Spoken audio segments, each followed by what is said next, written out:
Welcome to this review of the One Way UK Daily Devotionals for the 22nd, 23rd, 24th, 25th and 26th of October. And we're reading from Amos 3, verse 9 onwards. And it's been a really interesting week because one of the first things that we came across on Monday, continuing in that little mini-series, Truisms That Teach Us, is that God works in the lives of those who don't know him. Now, why is that so important to us? Well, look at it like this. It means that person that you're hesitating over whether or not to share with them about Jesus, God can already have been speaking to them. God can have already introduced them to the concept that he is, that he exists, that he loves them. And the words that you speak might come as confirmation to something that they've already heard through some other avenue, and that God has been preparing them for meeting you. And you might be putting the final piece of the jigsaw and complete the picture of them so that they can make a response to God. On the other hand, of course, you could equally well be used by God to be the first person to begin, as it were, setting out the jigsaw of that person's life. And you may be putting the first piece in and you may see no result from your conversation with them, but you would have played a vital part in their life and in their salvation. So that's a really cool thing to learn. From Wednesday onwards, we also began another new little series called Matching the Old to the New Testament. And we've picked up on things like there's a consistency of description of things between the Old and the New Testament. Now, whilst it is true to say that Jesus is described as the Lion of the tribe of Judah in Revelation, in the Old Testament, of course, lions were an ever-present problem for shepherds. And Amos uses a description which describes the way it'll be for Israelites in Samaria living in their luxurious beds. They'll be like a sheep that's rescued from a lion's mouth, but the shepherd who tries only recovers, 2 legs or a piece of an ear.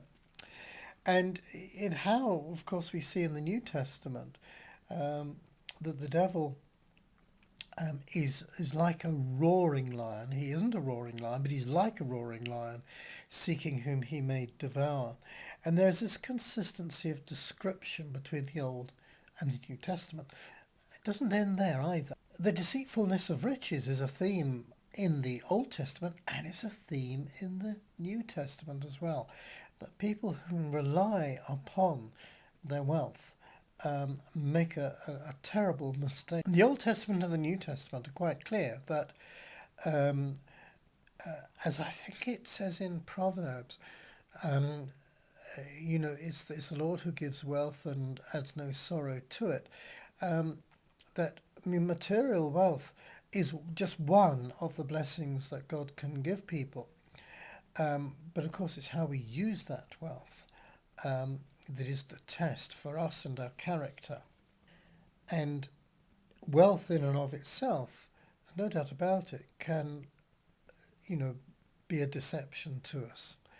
And if we rely upon our wealth and instead of our relationship with the Lord, that's when we can really get into trouble. And then for Friday, we've got this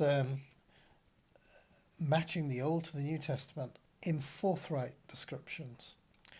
And the Bible does tend to be very blunt in its language. People had a message to give and they didn't beat about the bush to give it. And on Friday we saw a particular people described as fat cows living in Samaria. And of course we reminded ourselves that Jesus himself said that Herod Antipas was a fox. And what's the importance of that? The importance of that is this, that The Bible tells it as it is. It tells life as it is.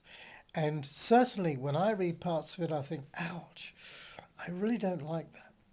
But the value of the Bible is not in whether I like it or not, but whether it's true or not. And if it's true, then it's my attitude concerning that passage in the Bible that I may not like that I've got to change. And that's the challenge that lies before us all. So join me next week as we continue to read through Amos.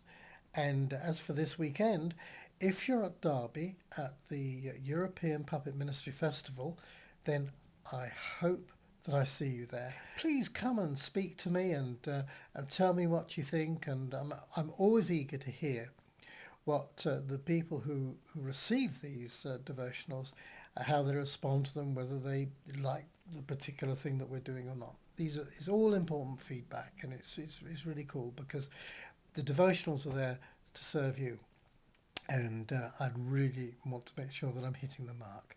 So bless you, have a great weekend, and as I say, if you're at Derby, I look forward to seeing you. How deep is his love?